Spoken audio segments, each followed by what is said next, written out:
Ang mga makina ng pribadong jet ay umuugong sa isang mababa at tuloy-tuloy na pagyanig habang gumagalaw ang mga kamay ni Alessandro sa mga kontrol na parang isang taong nakagawa na nito ng 1,000 beses.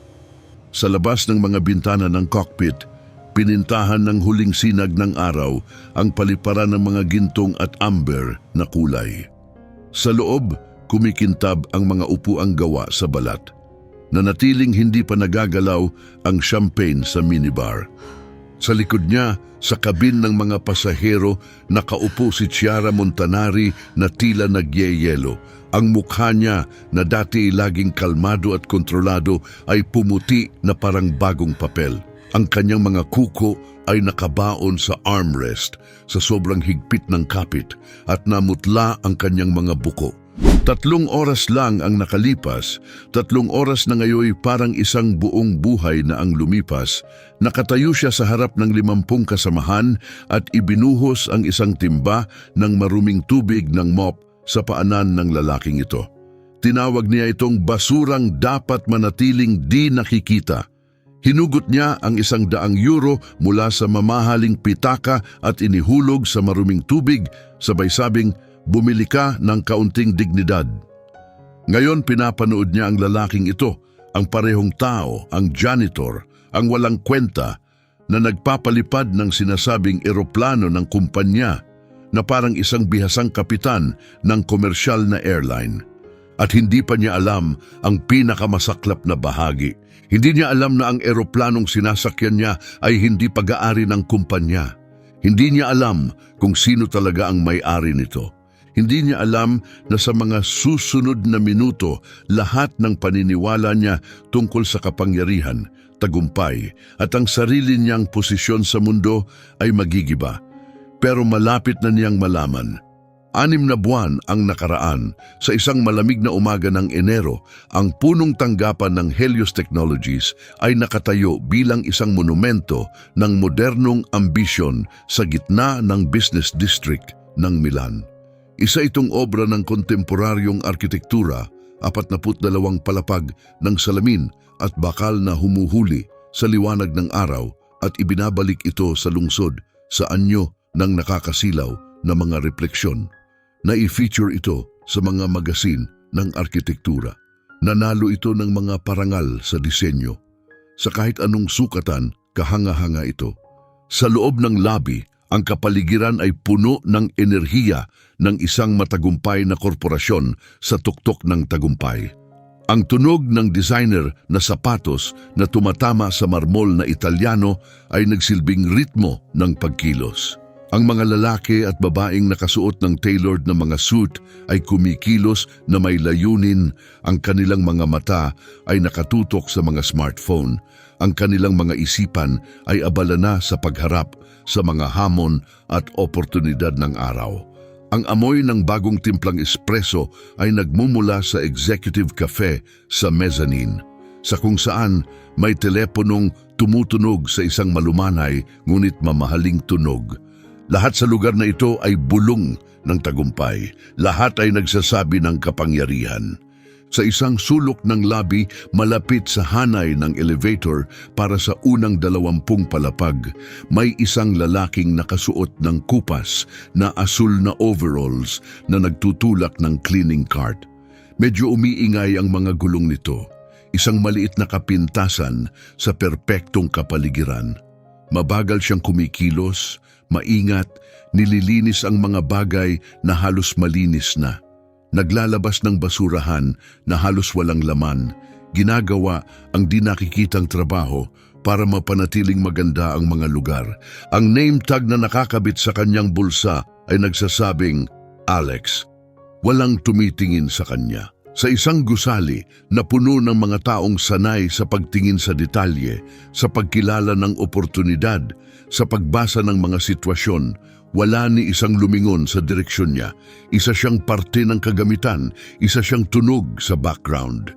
Sa praktikal na pananaw, isa siyang hindi nakikita. Pero kung may nagabala lang na tumingin ng masinsinan, mapapansin nila ang kakaibang bagay sa janitor na ito. Mapapansin nila kung paano siya tumitingin sa mga usapan, kung paano bahagyang tumutagilid ang ulo niya kapag may mga pangalang binabanggit. Mapapansin nila ang bahagyang pagbabago ng postura niya kapag may dumadaan ng mga executive, hindi dahil sa paggalang, kundi parang may sinusuri. Makikita nila ang maliit, tila pamilyar na ngiti sa kanyang mukha kapag naririnig niya ang Chief Financial Officer na nagrereklamo sa mga baliw na bagong pulisiya ng founder tungkol sa kapakanan ng empleyado. Magtataka sila kung bakit ang isang taong may mop ay interesado sa quarterly earnings. Pero walang tumingin, walang nagtaka, walang nakakita. At yun, sa katunayan ang buong punto. Eksaktong alas 8:47 ng umaga, tumunog ang express elevator. Bumukas ang pintuan nitong bakal na kumikintab na may mahina at mahinhing tunog at kasunod nito ay ang halimuyak ng isang napakamahal na pabango. Isa itong uri ng amoy na mas mahal pa kada patak kaysa kinikita ng karamihan sa isang araw, komplikado, elegante at hindi malilimutan. Dumating na si Chiara Montanari. Naglakad siya sa lobby na para bang pag-aari niya ito at sa isang banda, totoo naman. Bilang Vice President ng Client Relations, hawak niya ang ugnayang nagkakahalaga ng daan-daang milyong euro. 7 sunod-sunod na quarters na maganda ang performance ng kanyang departamento. Palagi siyang lumalabas sa mga business magazine bilang isang bituing papasikat, isang babaeng dapat bantayan, isang hinaharap na CEO. 41 taong gulang siya, naka-charcoal na Armani suit, at kumikilos na may kumpiyansa ng isang taong kailanman ay hindi nagduda sa sariling kahalagahan. Habang dumaraan siya sa cleaning cart, hindi siya bumagal. Hindi siya tumingin sa lalaking naka-overalls. Wala siyang kahit anong palatandaan na kinilala ang presensya nito. Pero siya kinilala niya ito. Sa likod niya, hindi nakikita at hindi napapansin, pinanood ni Alessandro Ferretti, ang tagapagtatag, pangunahing shareholder at tunay na may-ari ng Helios Technologies, si Chiara Montanari, habang pumapasok ito sa executive elevator, at gumawa siya ng mental na tala. Para maunawaan ang mga susunod na nangyari, kailangang maunawaan kung sino talaga ang dalawang taong ito. Hindi kung sino sila sa paningin ng iba dahil tulad ng ipapakita ng kwentong ito, ang mga anyo ay maaring lubos na mapanlinlang, kundi kung sino sila sa ilalim ng mga mukha na ipinapakita nila sa mundo. Si Alessandro Ferretti ay 52 taong gulang at namuhay siya ng sapat para sa 3 tao. Ipinanganak siya sa isang maliit na bayan malapit sa Naples, anak ng isang mekaniko at isang mananahi. Payak ang bahay ng kanyang kabataan, 2 kwarto, isang banyo at isang kusinang pinagtatamisan ng milagro araw-araw ng kanyang ina gamit ang kakaunting sangkap. Hindi sila lubos na mahirap pero hindi rin sila kampante, bawat lira ay binibilang. Bawat pagbili ay pinag-iisipan. Ang luho ay para sa ibang tao, pero pinagpala o isinumpa, depende sa pananaw. Si Alessandro ng isang walang kabusugang kuryosidad at kakaibang isipan. Habang ang ibang bata ay naglalaro ng football sa kalsada, siya ay nagkakalas ng mga radyo at muling binubuo. Habang nangangarap ang kanyang mga kaklase na maging atleta o artista, siya ay nangangarap ng mga circuit, code at ang hindi nakikitang arkitektura ng digital na mundong noon pa lamang ay umuusbong. Sa edad na 16, bumuo siya ng kanyang unang computer gamit ang mga piyesang kinumpuni.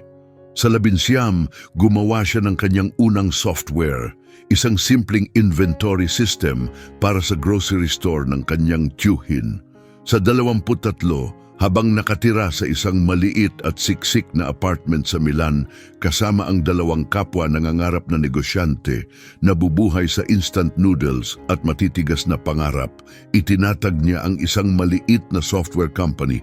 Pinangalanan niya itong Helios, hango sa Diyos ng araw ng mga Griego. Dahil, sabi niya sa kanyang nagdududang ina, magdadala tayo ng liwanag sa kadiliman ng mga palpak na proseso sa negosyo. Tumangulang ang kanyang ina at tahimik na nag-alala kung nasisiraan na ng bait ang anak niyang matalino. 23 taon ang lumipas, may higit 3,000 empleyado na ang Helios Technologies sa 12 bansa. Ang enterprise software ng kumpanya ay ginagamit ng ilan sa pinakamalalaking korporasyon sa Europa at Hilagang Amerika. Ayon sa Financial Press, higit 2 bilyong euro na ang net worth ni Alessandro. Napatunayan niya na mali ang lahat ng nagduda sa kanya. Naabot niya ang lahat ng pinangarap niya at higit pa. Pero hindi pa siya kailanman naging mas nababalisa. Napagtanto ni Alessandro nitong mga nakaraang taon na ang tagumpay ay lumilikha ng distansya. Habang tumataas siya, lalo siyang nalalayo sa tunay na kalagayan ng kanyang kumpanya. Kapag dumadaan siya sa gusali, tumitigil ang mga pag-uusap. Sa mga meeting, puro pagpapakitang gilas. Kapag nagtatanong siya, mga sagot ay maingat na isinulat para mapasaya siya, hindi para bigyan siya ng katotohanan. Naging bilanggo siya ng sarili niyang tagumpay, nakakulong sa ginintuang hawla ng paggalang at kontroladong impormasyon. Ang tunay na kultura ng Helios Technologies, ang kulturang umiiral kapag walang nakatinging importante, ay naging di nakikita sa kanya. At ang pagiging di nakikitang iyon ang gumugulo sa kanya. Kaya 6 na buwan ang nakalipas, gumawa si Alessandro ng desisyong tinawag ng Board of Directors na kakaiba ng kanyang asawa na tuluyang kabaliwan at ng kanyang mga abogado na isang legal nightmare na naghihintay na mangyari. Ipinahayag niya na magpapahinga siya mula sa araw-araw na operasyon. Itinalaga niya si Marco Benedetti, isang bihasang executive na may kahanga-hangang resume bilang bagong CEO. Ipinahayag niya sa mundo na gusto niyang mag-focus sa strategic vision at long-term planning. Ang hindi niya sinabi kanino man maliban sa kanyang asawa, personal na abogado at hepe ng building security ay ang tunay niyang plano, bumalik sa kumpanyang siya mismo ang nagtayo bilang isang janitor. Hindi komplikado ang kanyang pagbabalat kayo. Nagpalaki siya ng balbas, hinayaang kumupas ng kaunti ang kanyang buhok, binago ang postura, medyo nakayuko ang balikat, nakayuko ang tingin, kilos ng isang taong sanay baliwalain, ginamit niya ang kanyang gitnang pangalan sa name tag. Sumali siya sa cleaning crew sa pamamagitan ng isang temp agency na walang ideya kung sino talaga siya. At siya ay nanood. 5 buwan siyang nagtulak ng cart sa mga pasilyo ng sariling kumpanya, nakikinig, nagmamasid, nagdodokumento. Ang kanyang mga natuklasan ay naging mapanlinaw at nakakabahala. Iba naman ang kwento ni Chiara Montanari kahit pareho silang may ilang pagkakatulad ni Alessandro. Ipinanganak din siya ng walang pribilehiyo. Ang bahay ng kanyang kabataan ay isang maliit na apartment na may 2 silid sa isang mahirap na bahagi ng Naples. Nawala ang kanyang ama bago pa siya mag2 taon. Nagpunta para maghanap ng trabaho ayon sa kanyang ina kahit alam naman ng lahat na hindi na ito babalik. Si Rosa, ang kanyang ina, ang mag-isang nagpalaki kay Chiara, nagtatrabaho bilang tagalinis sa Bianchi Hotel. Minsan ay doble ang shift, minsan 3 trabaho sabay-sabay para lang may makain at makapasok sa eskwela ang kanyang anak. Naalala ni Chiara ang mga taong yon na may halong pagmamahal at kahihiyan. Naalala niya ang kanyang inang umuuwi na pagod, amoy bleach at maruruming labahan ng ibang tao. Naalala niyang suot niya'y mga damit na pinaglumaan habang ipinagmamalaki ng mga kaklase niya ang bago nilang kasuotan. Naalala rin niya kung paano siya tingnan ng ilang guro. May awa, mababang inaasahan, at ang palagay na ang anak ng isang tagalinis ay hindi kailanman magtatagumpay. Naalala rin niyang nagpasya bandang edad 2 na patutunayan niyang mali silang lahat.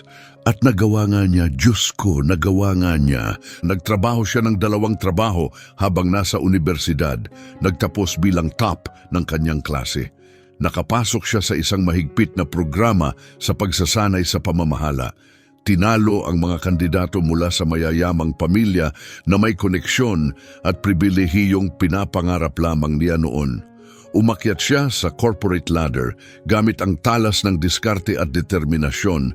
Hindi tinatanggap ang hindi pwede, hindi nagpapakita ng kahinaan. Hindi kailanman hinayaang masilayan ang takot na batang babae mula sa Naples na patuloy na naninirahan sa loob niya.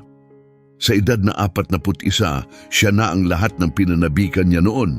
Ang mga designer na damit, ang mamahaling apartment, ang prestihiyosong titulo, ang respeto, o kahit ang takot ng mga tao sa paligid niya. Pero sa kanyang pagtakas mula sa kahirapan, may mabigat siyang ipinagpalit. Isinuko niya ang banayad at maunawaing kabaitan ng kanyang ina kapalit ng katigasan na nagsilbing pananggalang, pero siya rin ay inilayo sa iba. Natutunan niyang ang kahinaan ay kapintasan at ang malasakit ay luho na hindi niya kayang tustusan. At unti-unti siyang nagtanim ng isang partikular at matinding pagkapuot sa mga taong nagpapaalala sa kanya kung saan siya nagmula. Mga tagalinis, mga maintenance worker, mga janitor, tratuhin niya sila na may lamig na halos malapit na sa kalupitan, hindi dahil siya'y likas na malupit, kundi dahil sila ang buhay na alaala ng isang nakaraan na buong buhay niyang sinikap takasan.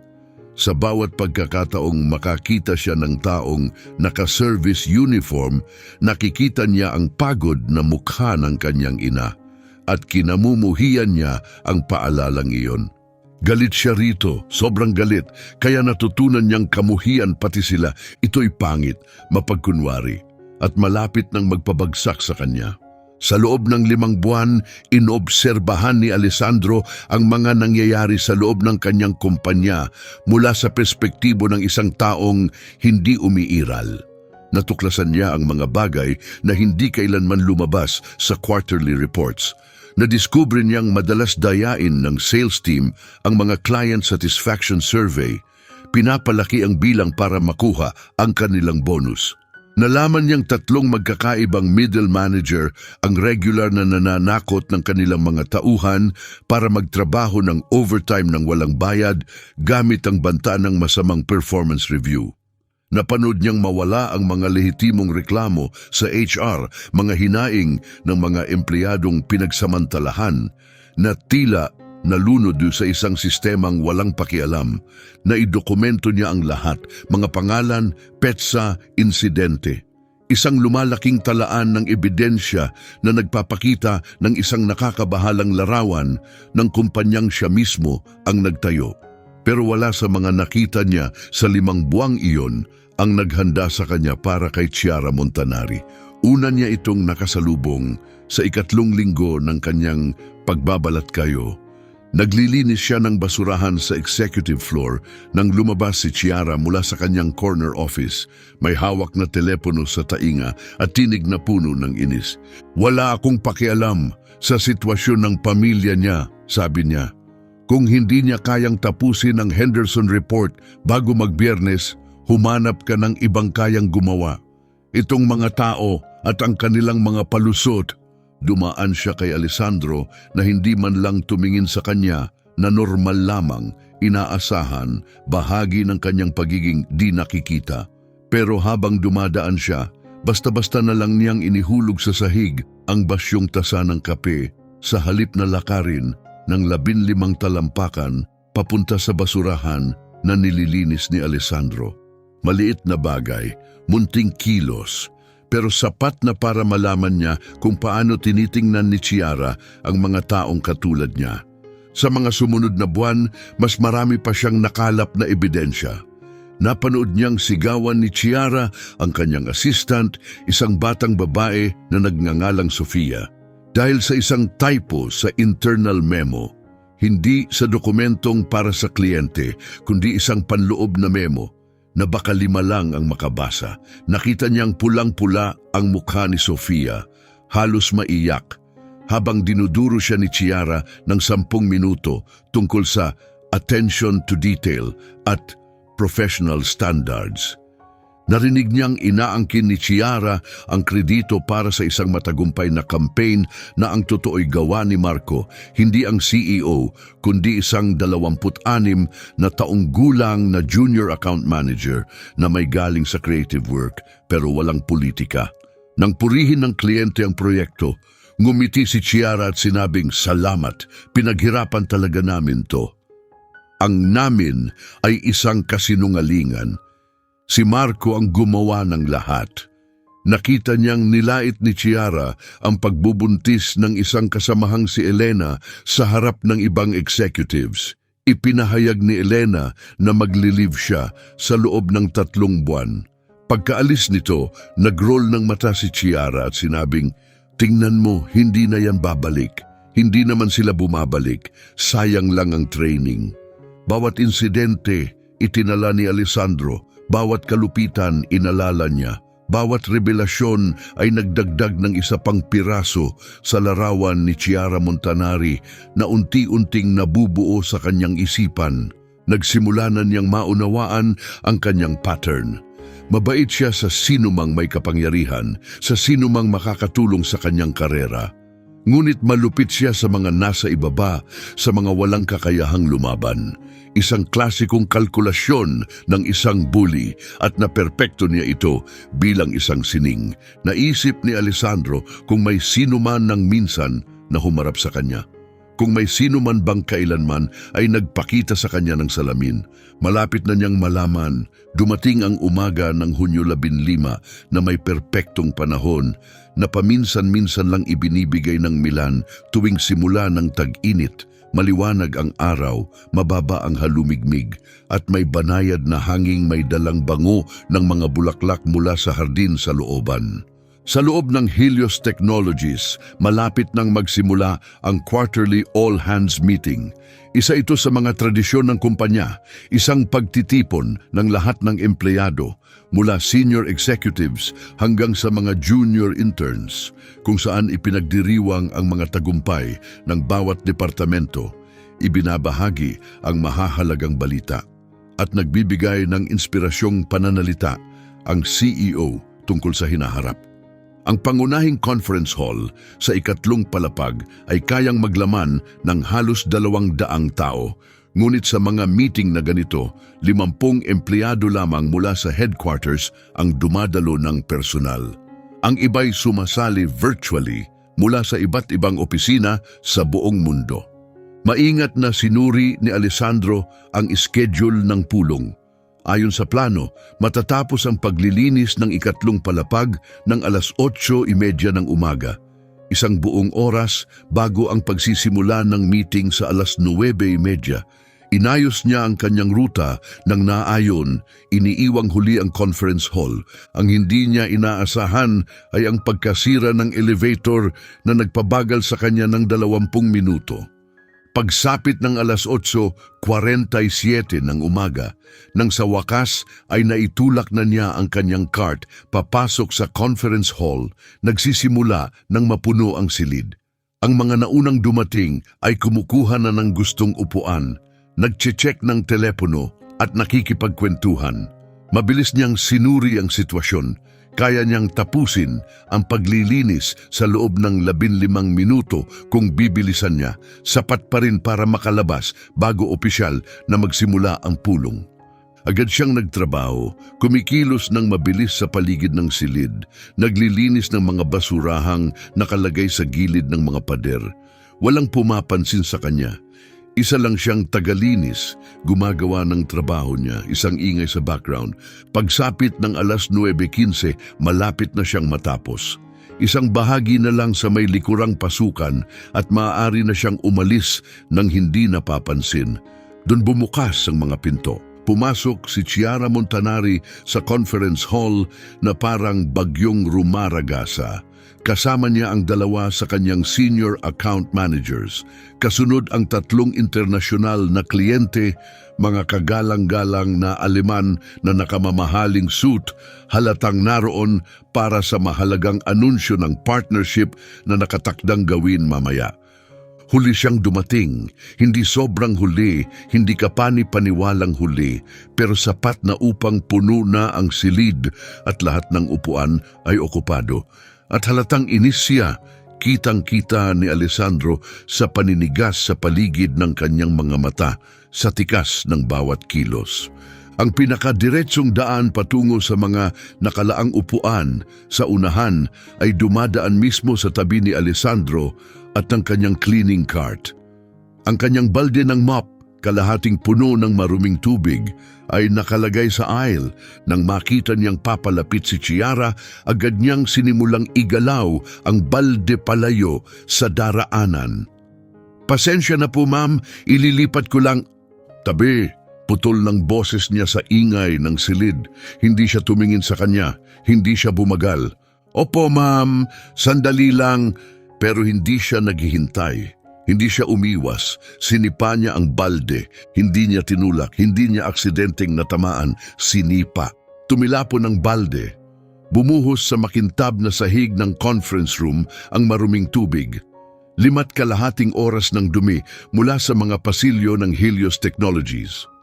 Nabasa ang overalls ni Alessandro, binasa ang pantalon niya mula tuhod pababa at nag-ipon sa paligid ng kanyang bota. Ang tunog ng pagbagsak ng tubig, ang lagabog ng balde ay umalingaw-ngaw sa biglang tumahimik na silid. 50 pares ng mata ang tumingin sa kanila. Sa isang iglap, walang gumalaw, walang nagsalita. Ang mga aliman ay nag-ayos ng upo. Halatang hindi komportable. Mula sa likod ng silid, may tumunog na telepono. Isang masayang ringtone na parang hindi bagay sa katahimikan ng sandali. Pagkatapos ay nagsalita si Chiara. "Bingi ka ba?" Malakas ang kanyang boses, sapat para marinig sa bawat sulok ng silid. "O sadyang tanga lang?" Dahan-dahang yumuko si Alessandro para itayo ang balde. "Patawad po ma'am, lilinisin ko agad ito." "Lilinisin mo?" Tumawa si Chiara, isang matalas, malamig na tawa na walang halong katuwaan. Bahagya siyang lumingon na para bang kinakausap na ang buong silid, hindi lang siya. "Yun lang naman talaga ang kaya mong gawin, hindi ba?" Itinuro niya ang kanyang basang coveralls, ang nabasang sapatos, ang lawa ng maruming tubig na patuloy na lumalawak sa sahig. Nakatayo pa rin sa likuran niya ang mga kliyenteng Aleman na parang mga estatwang nagtatago ng pagkasuklam sa likod ng magalang na ekspresyon. "Ito," mariing sabi ni Chiara, "ang eksaktong problema sa kumpanyang ito.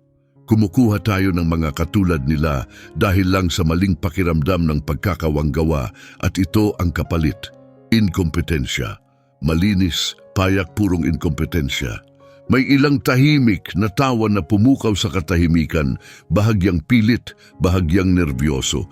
Karamihan ay umiwas ng tingin, nahihiya sa nasasaksihan pero hindi rin magawang makialam.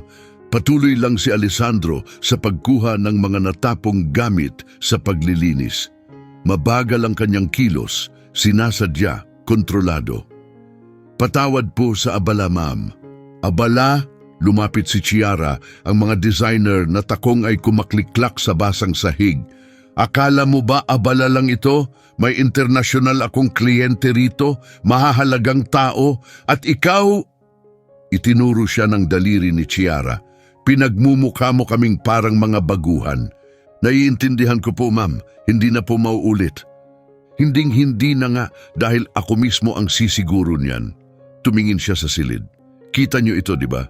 Naiintindihan ng lahat kung ano ang nangyayari kapag hindi tayo nagpapanatili ng tamang pamantayan." Muli siyang tumingin kay Alessandro at may kumislap sa kanyang mga mata, isang malupit na bagay. "Alam mo kung ano ka," hindi na siya naghintay ng sagot.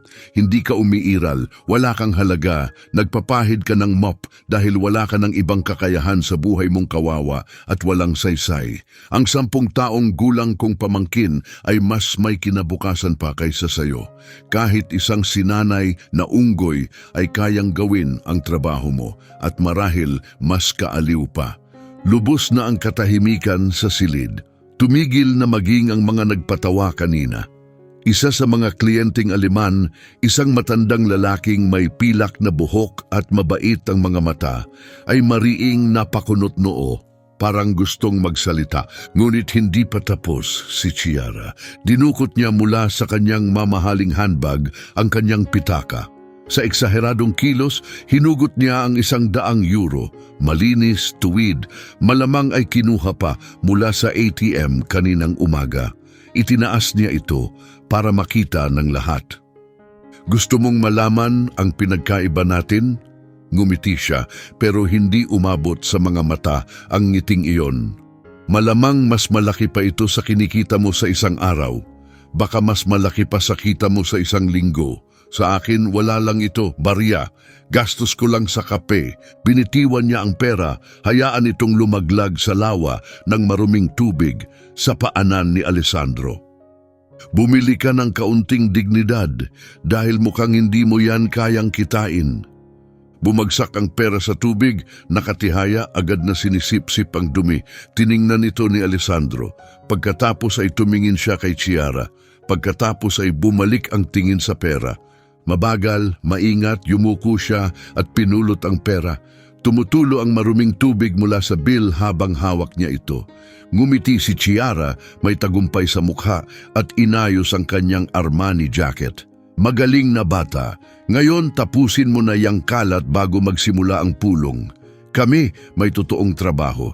Lumakad siyang lampas sa lawa na hindi man lang nadumihan ang mamahaling takong. Papunta sa unahan ng silid, mabilis na bumalik sa pagiging maayos. Profesional na executive na inaasahan ng kanyang mga kliyente. Sa loob lang ng ilang segundo, nakikipagkamay na siya, nakikipagbiruan, na parang walang nangyari. Sa likuran niya, piniga ni Alessandro ang maruming tubig mula sa €100 papunta sa balde.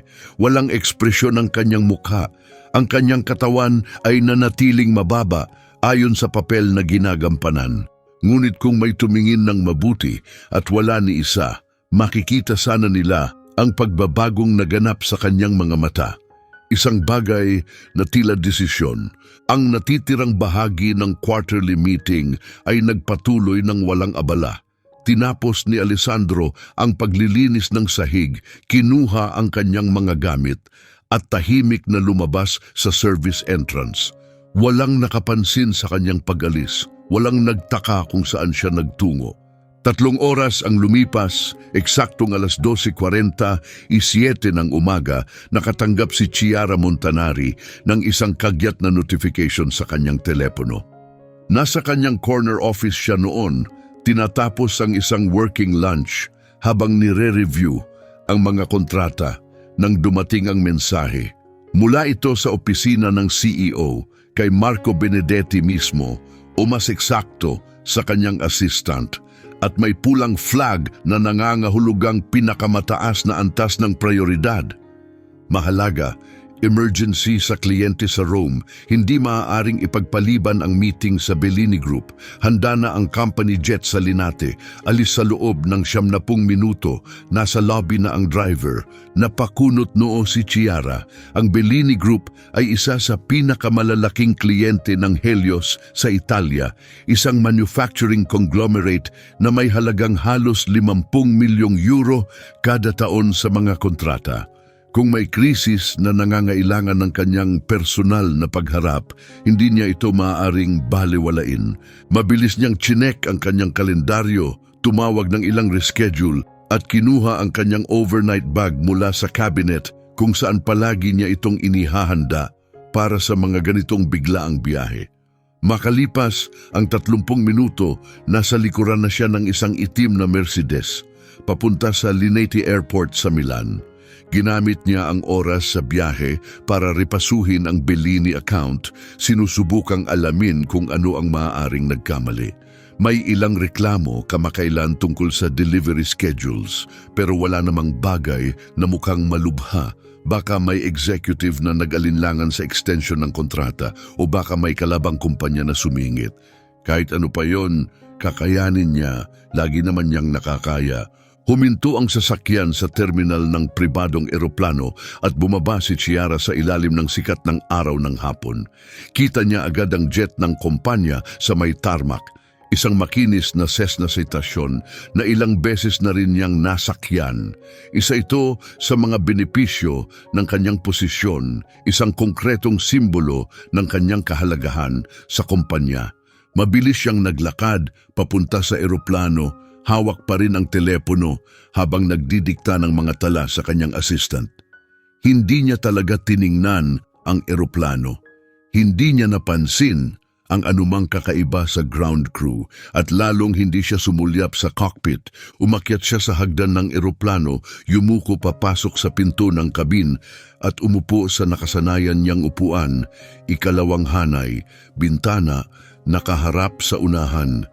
Malambot ang balat ng upuan, perpekto ang temperatura, at may nakahanda ng bote ng mineral water para sa kanya.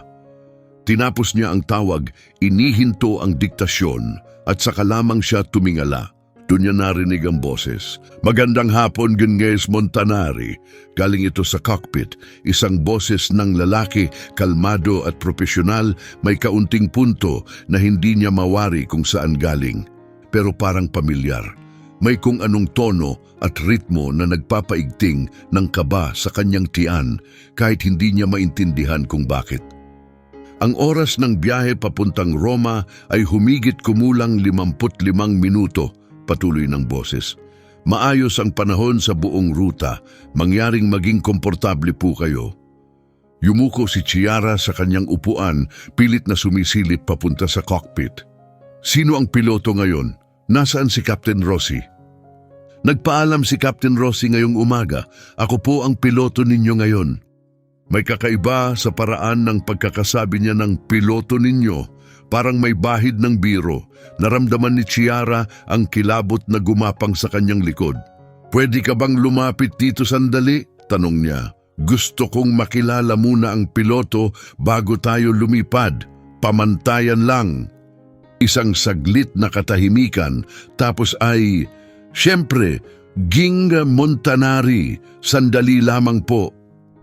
Narinig niya ang pag-click ng seatbelt na tinanggal, ang langit-ngit ng balat ng upuan ng may tumayo. Mga yapak sa makitid na pasilyo papunta sa kabin. At saka siya lumitaw sa may pintuan. Suot niya ang puting polo ng piloto na may guhit ng kapitan sa balikat. Tuwid ang tindig, may kumpiyansa, malayo sa nakayukong lalaking naaalala niya kaninang umaga. Malinis ang mukha, maayos ang ayos ng buhok. Pero siya nga, ang janitor, ang lalaking ipinahiya niya sa harap ng 50 tao, ang lalaking inabutan niya ng pera na parang pulubi sa kalsada. Tumigil sa pagtibok ang puso ni Chiara. "Ano?" Paos ang kanyang boses, nilunok niya ang kaba at muling nagsalita. "Ano to? Biro lang ba to?" Nakatayo si Alessandro Ferretti sa pintuan ng sarili niyang eroplano, suot ang dating uniforme ng Air Force Captain at tinitigan ng babaeng tinrato siyang parang basura. "Hindi ito biro," kalmado niyang sabi. "Ako ang piloto ninyo ngayon, dating Air Force ng Italia. 15 taong karanasan sa paglipad, ganap na lisensyado sa ganitong uri ng eroplano at sa halos 100 iba pa. Kalokohan ito." Mabilis ang takbo ng isip ni Chiara, pilit binibigyang linaw ang nakikita. "Ikaw ang janitor. Nagtatanggal ka ng dumi sa sahig, hindi ka piloto." "Marami akong ginagawa, Gyongyan Montanari. Ang paglilinis ng sahig ay isa lang sa mga bago kong natutunan." Nagmadali siyang hanapin ang kanyang telepono. "Tatawagan ko ang security. Tatawagan ko ang CEO. Ito ay isang uri ng sabotahe o biro." "Bago ninyo gawin ang tawag na yan," mahinahong putol ni Alessandro, "may ilang bagay kayong dapat malaman." May kung anong tono sa boses niya na nagpahinto kay Chiara. Hindi siya tunog janitor, hindi siya tunog taong dapat matakot sa kanya. Tunog siya ng isang taong may ganap na kontrol sa sitwasyon. "Una," sabi niya, "walang client emergency sa Roma. Ako ang gumawa niyon. Ang mensahe mula sa opisina ng CEO ay ipinadala sa kahilingan ko. Nanlaki ang mga mata ni Chiara. Ikaw, ano? Ikalawa, hindi pag-aari ng kumpanya ang eroplanong ito. Kailanman ay hindi ito naging sa kanila. Nakarehistro ito sa aking pangalan. Binili ko ito 11 taon na ang nakalipas at pinapahiram ko lang sa Helios mula noon. Ni 1 sentimo, hindi sila nagbayad para gamitin ito. Imposible yan. Nakita ko na ang mga ulat ng pamamahala ng fleet. Ang nakita mo lang ay ang gusto naming ipakita sa iyo. Hinugot ni Alessandro mula sa kanyang bulsa ang 100 euro na pera. Iyon ding perang inihagis ni Chiara sa kanya. Bahagyang basa pa rin at may mansa ng maruming tubig. Ikatlo at pinakamahalaga, sa tingin ko sa iyo ito talaga. Iniabot niya ito sa kanya. Hindi ito kinuha ni Chiara. Hindi siya makagalaw. Para siyang naipit sa isang bangungot kung saan ang lahat ng pamilyar ay bigla na lang naging nakakatakot at hindi maipaliwanag. Sino ka ba talaga? Halos pabulong ang tanong niya. Ngumiti si Alessandro. Hindi iyon ngiting malupit, pero hindi rin iyon ngiting may lambing. Ngiti iyon ng isang lalaking matagal nang naghihintay ng ganitong sandali. Ang pangalan ko ay Alessandro Ferretti, sabi niya. Ako ang nagtatag ng Helios Technologies, 23 taon na ang nakakaraan. Ako ang nagtayo ng bawat palapag na nilalakaran mo. Ako ang pumirma sa kontratang kumuha sa iyo 7 taon na ang nakalipas. Ako ang may pinakamalaking bahagi ng kumpanya, ang tagapangulo ng lupon at hanggang 6 na buwan na ang nakalipas. Ang CEO ng kumpanyang pinagtatrabahuhan mo. Tumigil siya sandali, hinayaang lumubog ang bigat ng kanyang mga salita. At ngayong umaga, binuhusan mo ng maruming tubig ang sapatos ko at sinabihan akong bilhan ko raw ang sarili ko ng kaunting dignidad. Nawala ang kulay sa mukha ni Chiara. Nagsimulang manginig ang kanyang mga kamay, ang kanyang designer composure, ang anyong pinanday niya sa loob ng mga dekada ay tuluyang gumuho. Hindi ko, nauutal niyang sabi. Hindi ko alam. Hindi mo nga alam, sang-ayon ni Alessandro. Pero hindi naman talaga yan ang punto, hindi ba? Umupo siya sa upuan sa tapat ni Chiara. Hawak pa rin ang maruming 100 euro. Hindi niya inalis ang tingin sa mukha nito. Ang punto, mahinahong dugtong niya, ay hindi mo ako tinrato ng ganoon dahil inisip mong wala akong kapangyarihan. Tinrato mo ako ng ganoon dahil inisip mong wala akong halaga. Dahil naniniwala ka, lubos na naniniwala, na ang isang lalaking nagtutulak ng mop para mabuhay ay karapat-dapat apihin, alipustain, tratuhing parang hindi tao. Bubukasan na ng bibig si Chiara para sumagot pero walang salitang lumabas. Sinabihan mo akong bilhan ko ng dignidad ang sarili ko, sabi ni Alessandro. Pero heto ang natutunan ko ginang Montanari sa 52 taong pamumuhay at 23 taong pagnenegosyo. Ang dignidad ay hindi nabibili. Hindi rin ito kinikita. Isa itong bagay na kinikilala mo sa iba o ipinapakita mong wala ka mismo. Tahimik ang kabin ng eroplano. Sa labas, patuloy ang sikat ng araw. May ilang miyembro ng ground crew na abala sa trabaho. Patuloy sa pag-ikot ang mundo, pero sa loob ng eroplanong iyon, huminto ang lahat. Matagal na katahimikan, walang nagsalita. Ang tanging naririnig ay ang mahinang ugong ng paliparan at ang hindi pantay na paghinga ni Chiara. Pagkatapos, dumukot si Alessandro ng telepono mula sa bulsa ng kanyang jacket. May ilang pinindot sa screen at saka ito iniabot sa kanya. Kilala mo ba ang babaeng ito? Tiningnan ni Chiara ang larawan. Saglit bago siya nakapokus, pero nang tuluyan niyang makita, parang sinuntok ang kanyang sikmura. Nasa larawan ang mas batang Chiara, mga 20 o 21 taong gulang, nakatayo sa labas ng isang malaking hotel. Nakangiti siya, nakayakap sa isang matandang babaeng nakauniforme ng tagalinis. Pagod pero may dignidad ang mukha ng babae. Ang pangalan sa tag niya, Rosa. Saan mo nakuha yan? Nanginginig ang boses ni Chiara. Nagtatrabaho si Rosa Montanari sa Bianchi Hotel sa Naples ng 30 taon, sabi ni Alessandro. Isa siya sa pinakamahuhusay nilang tagalinis. Mahal siya ng pamunuan. Hinihingi siya ng mga bisita. Pinalaki niya ang anak niyang mag-isa matapos mawala ang asawa, nagtatrabaho ng dobling shift para lang mabiyaan ka ng pambili ng uniforme at pangmatrikula sa universidad. Namumuo na ang mga luha sa mata ni Chiara pero hindi na niya iyon pinapansin. Si Rosa rin ang pinakamatalik na kaibigan ng nanay ko. Magkababata sila sa iisang kalye, magkasama sa simbahan, patuloy na nag-uusap kahit lumipat na sa Hilaga ang pamilya namin. Binabasahan ako ni Mama ng mga sulat ni Rosa. Palagi ang laman, ang matalinong anak niyang si Chiara. Ang batang nagtatrabaho sa 2 lugar pero palaging mataas ang marka. Ang dalagang magpapatunay na mali ang lahat ng nagduda sa kanya. Ibinaba ni Alessandro ang telepono sa mesa. Namatay si Rosa na may paniniwalang ang anak niya ay patunay na ang kabutihan ay kayang magbunga ng kadakilaan, na pwedeng makaahon sa kahirapan nang hindi iniiwan ang pagiging makatao, na hindi kailangang maging malupit para magtagumpay. Umiiyak na ngayon si Chiara, tuloy-tuloy at tahimik. Pinagmamakaingay kanya sa lahat ng tao. Babaguhin ng anak kong si Chiara ang mundo, madalas niyang sabihin. Ipinapakita niya kung ano ang kayang marating ng anak ng isang tagalinis.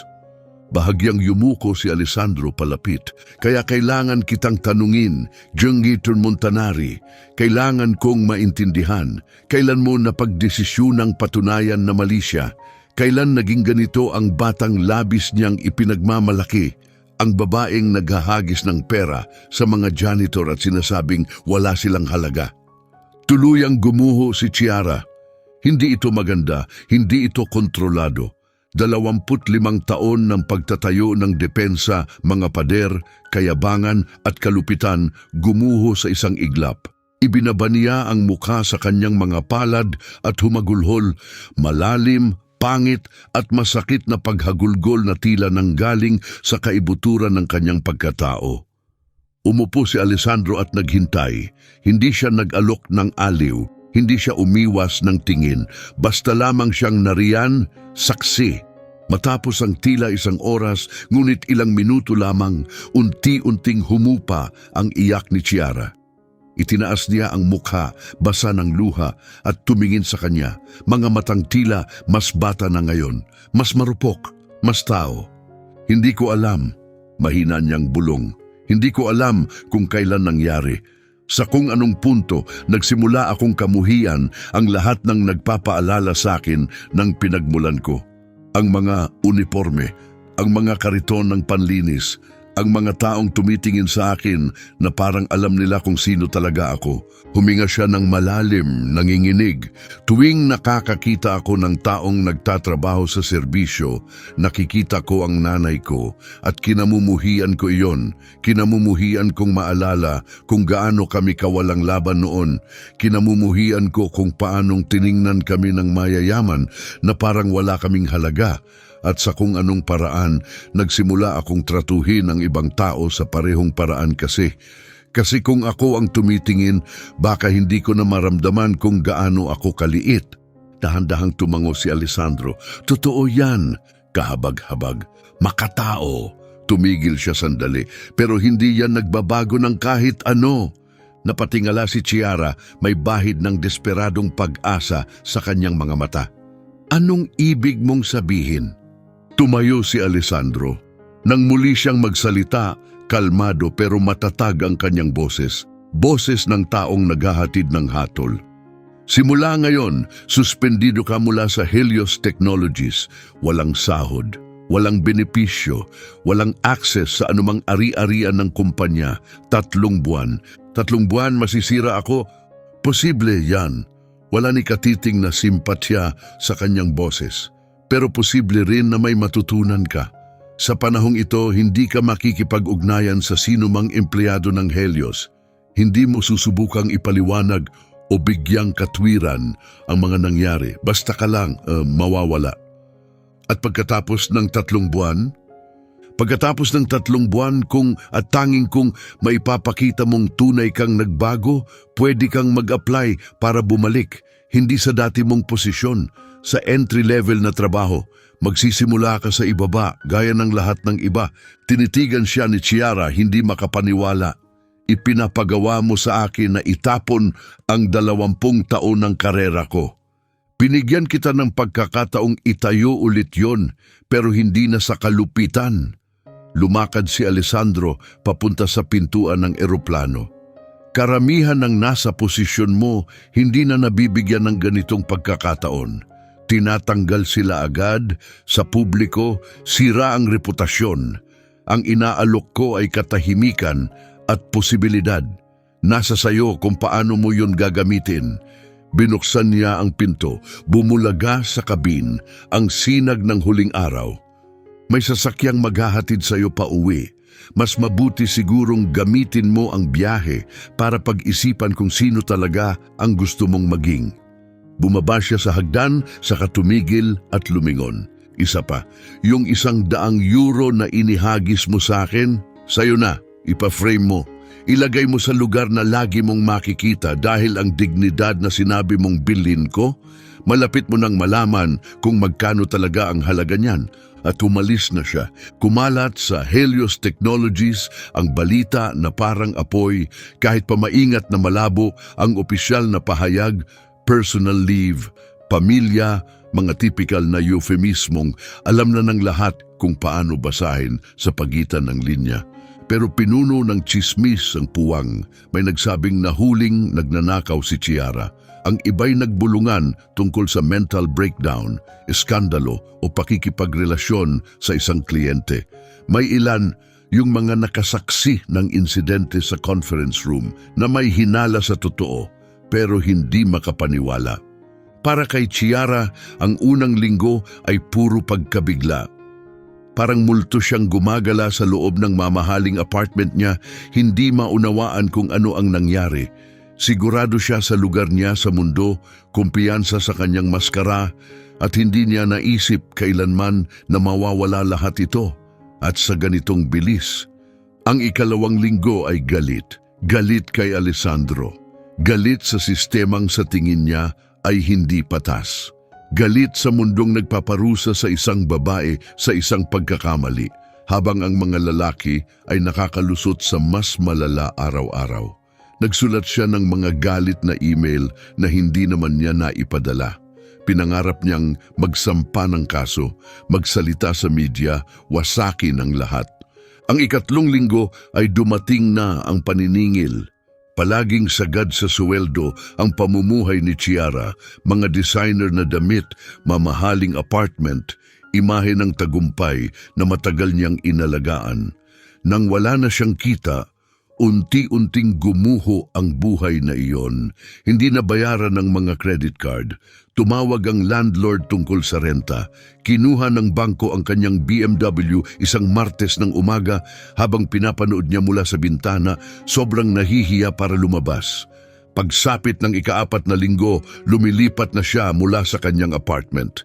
Ang monolokale na nahanap niya ay nasa isang lugar na sana'y pinagtawanan lang niya 6 na buwan na ang nakalipas. Puk ng mga manggagawa, malayo sa uso, yung tipong may mga sinampay sa mga balkonahe at magkakakilala ang mga kapitbahay. 400 talampakang parisukat ng basag na mga tile at lumang kasangkapan ang kanyang bagong tahanan, malayo sa makinis na minimalismong inalagaan niya noon. Pero iyon lang ang kaya niyang bayaran, iyon na lang ang natira sa kanya, at iyon din mismo ang klaseng apartment na kinalakhan niya. Sa unang gabi, nakahiga sa kutsyon na may bahid ng amoy ng dating nakatira, tumitig si Chiara sa kisame at umiyak. Hindi na ito mga dramatikong hagulgol, kundi tahimik na luha na dumaloy sa gilid ng kanyang mga mata at bumuo ng mga munting lawa sa kanyang mga tainga. 41 taong gulang na siya. Buong buhay niyang pinagtatakbuhan ang ganito. Mga mumurahing apartment, lumang muebles at amoy ng buhay ng ibang tao. At ngayon narito siya ulit, eksaktong-eksakto sa pinanggalingan. Maliban na lang sa isang bagay, mag-isa na siya ngayon. Hindi biglaan ang pagbabago. Hindi ito parang eksena sa pelikula na may inspiradong musika sa likod. Mabagal ito, masakit, walang kinang. Sa ika-5 linggo, nakahanap siya ng trabaho. Hindi isang corporate na posisyon, wala ni isang kumpanya sa industriya ang lumalapit sa kanya nang hindi alam kung bakit siya umalis sa Helios. Pero trabaho pa rin. Serbidora sa isang maliit na cafe 3 kanto mula sa kanyang apartment. Minimum wage, dagdag ang tip. Isang uniforme na gawa sa polyester na araw-araw nagpapaalala sa kanya ng kanyang ina. Kinamuhian niya ito. Kinamuhian niya ang masakit na paa, ang mga bastos na customer at ang amoy ng kape sa kanyang mga kamay na hindi maalis kahit ilang hugas. Kinamuhian niya ang mga tinging may awa mula sa ibang serbidora. Mga batang kalahati ng edad niya na hindi pa nakaaakyat kahit isang hagdan ng tagumpay at hindi maintindihan kung bakit parang nawawala sa sarili ang matandang babaeng ito. Pero patuloy siyang pumasok araw-araw, kada shift. At sa ika-6 na linggo, may nagsimulang magbago. Nagsimula siyang mapansin ang mga bagay na hindi niya napapansin noon. Ang ngiti ng mga suki tuwing naalala niya ang kanilang order. Ang matandang lalaking dumadating tuwing Huwebes, laging mag-isa, tila naghahanap lang ng kausap. Ang batang ina na laging mukhang pagod at laging nagbibigay ng tip na alam mong mas malaki pa sa kaya niya. Nakita na niya sila, talagang nakita. Hindi bilang hadlang o abala, kundi bilang mga taong may sarili ring buhay, kwento at mga pinagdaraanan. Isang gabi, malapit nang matapos ang kanyang shift, may customer na nakabuhos ng kape sa sahig.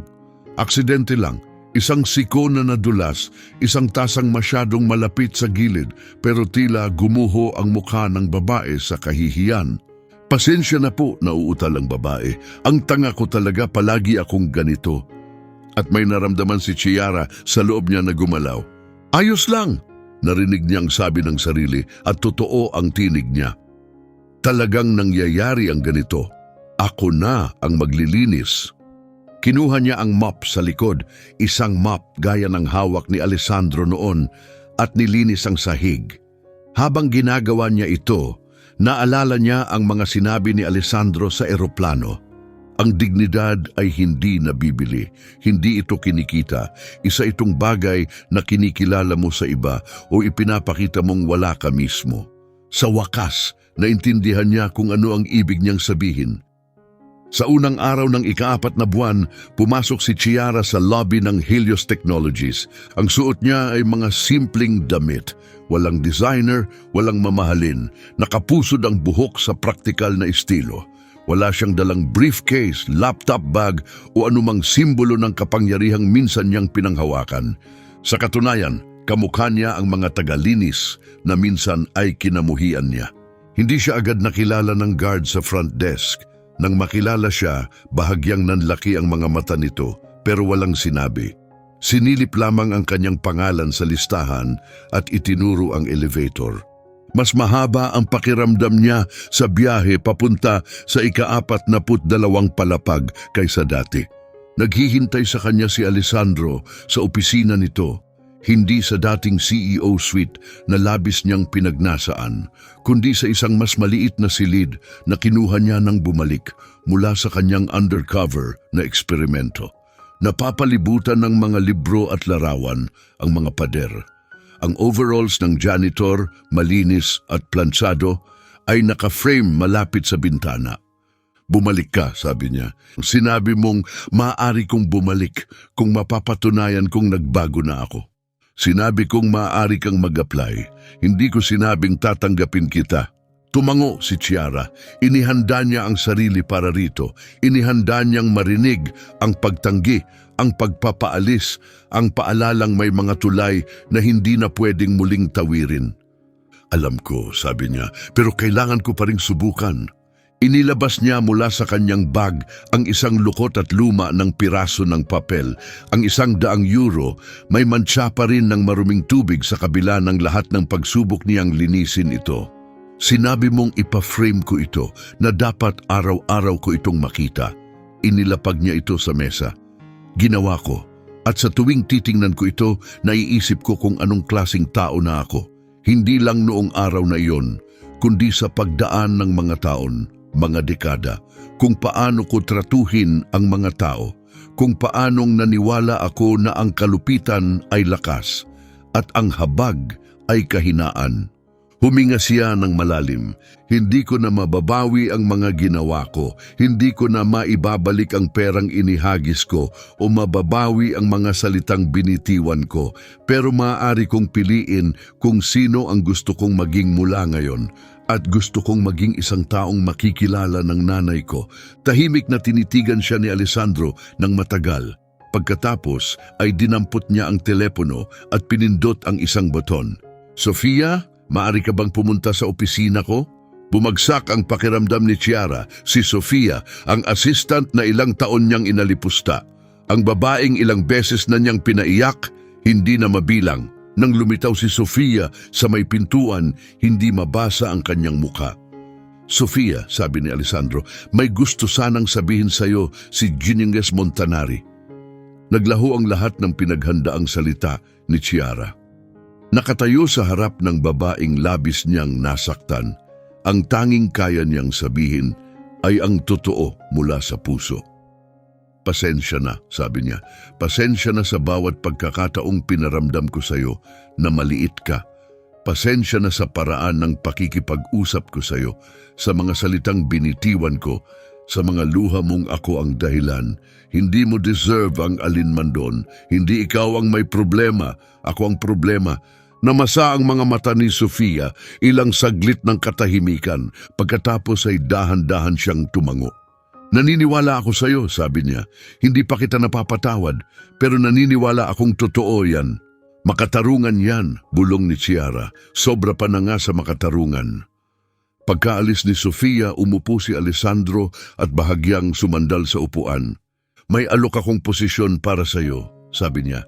Hindi ang dati mong trabaho, hindi ka na muling magkakaroon ng ganoong kapangyarihan dito, pero isang bagong tungkulin, isang ideya na matagal ko nang iniisip. Itinulak niya ang isang folder sa mesa, Head of Employee Development, nakatuon sa mentorship para sa mga first-generation professionals, mga taong galing sa pinanggalingan natin, mga tulad mo, tulad ko, na kailangan ng gabay para makalakad sa corporate world nang hindi nawawala ang sarili. Binuksan ni Chiara ang folder, nanginginig ang mga kamay. Ang sweldo ay halos 1/4 ng dati mong kita, dagdag ni Alessandro. Hindi rin kahanga-hanga ang titulo. Sa HR ka magre-report, hindi sa executive team. At ang unang gawain mo, itatag ang Rosa Montanari Foundation, mga scholarship at suporta para sa mga anak ng manggagawa sa serbisyo. Tumingala si Chiara, may luha sa mga mata. Ipapangalan mo sa kanya. Ikaw ang magpapangalan. Foundation mo ito para itayo. Legacy mo para likhain. Tumigil siya. Kung tatanggapin mo. Tinatanggap ko, agad na sagot ni Chiara. Tinatanggap ko. Pagkalipas ng 6 na buwan sa bago niyang tungkulin, may natuklasan si Chiara na muling magbabago sa lahat. Gabi na siya nagtatrabaho, isang gawi mula sa dati niyang buhay na hindi niya maiwan. Pero ngayon, ang mga gabing iyon ay inilalaan niya sa pagsusuri ng aplikasyon ng mga scholar at mga mentorship program, hindi para makuha ang mga kliyente. Maliit lang ang kanyang opisina, dating conference room na ginawang workspace, walang bintana, pero minahal na niya ito. Gabi ring iyon habang tinitingnan niya ang mga ulat ng pondo para sa foundation, napansin niya ang isang kakaibang detalye, isang diferensya, isang numerong tila hindi tumutugma. Nagising ang dating instinct niya, ang instinct na dahilan kung bakit siya naging mahusay sa trabaho noon. Nagsimula siyang magsaliksik at ang natuklasan niya ay nagpanginig sa kanya.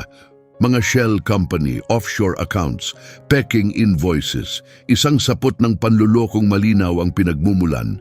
Si Marco Benedetti, ang CEO, ang taong pinagkatiwalaan ni Alessandro na mamuno sa Helios habang siya ay nagkunwaring janitor.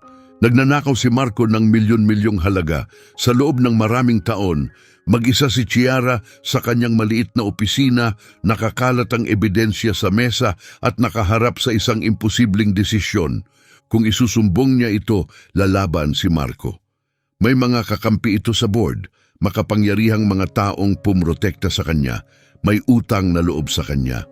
Ang pagbubunyag nito ay magbubukas ng giyera. At si Chiara ay hindi na isang makapangyarihang executive. Isa na lang siyang dating VP na may dungis sa pangalan, nagtatrabaho sa kwartong walang bintana sa ikatlong bahagi ng dating sweldo. Kaya siyang sirain ni Marco, tuluyan na, panghabambuhay. Umaari siyang manahimik, ibaon ang ebidensya, iligtas ang sarili, hayaan na lang na ibang tao ang makadiskubre balang araw. Naisip niya ang kanyang ina, ang dignidad, kung ano ang kahulugan ng pagkilala nito sa iba. Naisip niya si Alessandro na nakita siya sa kanyang pinakamasamang anyo at pinili pa ring bigyan siya ng isa pang pagkakataon. Dinampot niya ang telepono, tinawag ang emergency board meeting para sa susunod na linggo. Ipinresinta ni Chiara ang ebidensya niya ng maayos, kalmado, at wala ni katiting ng dating talim na naging tatak niya noon. Inilatag niya ang mga katotohanan at hinayaang magsalita ang mga ito para sa sarili nila. Mabagsik ang tugon ni Marco. Sinira niya ang kredibilidad ni Chiara, ang kanyang nakaraan, ang kanyang katinuan. Tinawag niya itong disgrasyadang executive na uhaw sa paghihiganti. Ipinaalala sa board na nasuspinde ito noon dahil sa personal na issue at iginiit na muli itong bumabalik sa dati. Sumakay sa kanya ang kanyang mga kakampi. Sa loob ng 3 oras, mag-isa si Chiara sa harap ng ilan sa pinakamakapangyarihang tao sa kumpanya. Pagkatapos ay bumukas ang pinto ng boardroom at pumasok si Alessandro. Hindi siya nagsalita ng mahaba, hindi na niya kailangan. Pinakumpirma ko ang ebidensya sa isang independenteng auditor, sabi niya. Marco, tanggal ka na, ipapalabas ka ng security. Nakabibinging katahimikan, pagkaalis ng lahat sa silid, lumapit si Alessandro kay Chiara. Pwede mo namang itago to, sabi niya. Pwede mong protektahan ang sarili mo. Alam ko. Bakit hindi mo ginawa? Naisip ni Chiara ang tanong. Ang kanyang ina, si Rosa, na buong buhay ay nagsuot ng uniformeng naging dahilan para hindi siya mapansin. Ang €100 lukot at may mantsa na nasa drawer pa rin ng kanyang desk. Ang mahabang lakbay mula sa sahig ng conference room hanggang sa sandaling ito. Dahil ang dignidad ay hindi nasusukat sa kung paano ka tratuhin ng ibang tao, sagot niya sa wakas. Nasusukat ito sa kung paano mo tratuhin ang iba kapag wala namang pumipilit sa iyong maging mabuti. Ngumiti si Alessandro, isang totoong ngiti, mainit at tapat. Maipagmamalaki ka ng nanay mo, sabi niya. Ngayong araw, naging ikaw na ang taong matagal na niyang alam na kaya mong maging. 3 taon na ang lumipas mula nung araw na yun sa boardroom. Si Alessandro Ferretti, ngayon ay 55, ay tuluyan ng nagretiro mula sa Helios Technologies. Ginugugol niya ang kanyang oras sa paglipad, hawak pa rin niya ang kanyang pilot license, at sa pagpapatakbo ng isang foundation para sa mga first-generation entrepreneurs na galing sa uring manggagawa. Ang overalls ng janitor ay nakasabit pa rin sa dati niyang opisina, ngayon ay nakapreserba sa loob ng salamin, may maliit na plake. Paalala na ang pinakamahalagang bagay ay madalas hindi nakikita ng mga nasa itaas. Si Chiara Montanari, 44, ay nananatili sa Helios bilang direktor ng Rosa Montanari Foundation. Sa loob ng 3 taon, nakapagbigay na ang foundation ng higit sa 200 scholarship at mentorship sa mahigit 1,000 first-generation professionals. Hindi na niya muling binalikan ang dating laki ng kanyang sweldo at hindi na niya hinangad. Ang kanyang memoir, From the Ground Up, A Cleaning Lady's Daughter on Power, Pride and Redemption, ay nailathala noong nakaraang tagsibol. Naging bestseller ito sa Italia at naisalin sa 15 wika. Ang dedikasyon ay ganito ang laman. Para sa aking ina, si Rosa, iginugol mo ang iyong buhay sa mga uniforming naging dahilan para hindi ka pansinin ng mga taong dapat ay mas nakakaalam. Naging isa ako sa kanila at patawad kung matagal bago ko natutunang tumingin ng malinaw. Lahat ng mabuti kong ginagawa ngayon, ginagawa ko sa ngalan mo. Ti voglio bene, Mama. At tuwing ika-15 ng Hunyo, ang anibersaryo ng araw na sinipa niya ang balde ng maruming tubig sa isang lalaking inakala niyang walang halaga. Isinusuot ni Chiara ang isang pares ng asul na overalls at ginugugol ang buong araw sa paglilinis ng sahig sa Helios Technologies. Hindi dahil kailangan niya, kundi dahil ayaw na niyang makalimot. Sa Helios may nangyaring kahanga-hanga. Umabot sa kasaysayang taas ang mga score ng kasiyahan ng mga empleyado. Halos kalahati ang ibinaba ng turnover rate. 3 taon nang sunod-sunod na kinilala ang kumpanya bilang isa sa pinakamainam na lugar para magtrabaho sa buong Europa. Pero ang pinakamahalagang pagbabago ay yung hindi madaling sukatin. Makikita ito sa paraan ng pagbati ng mga executive sa mga tagalinis. Tinatanggap sila sa pangalan. Sa mga mentorship circle na nabubuo kahit magkakaibang antas ng trabaho.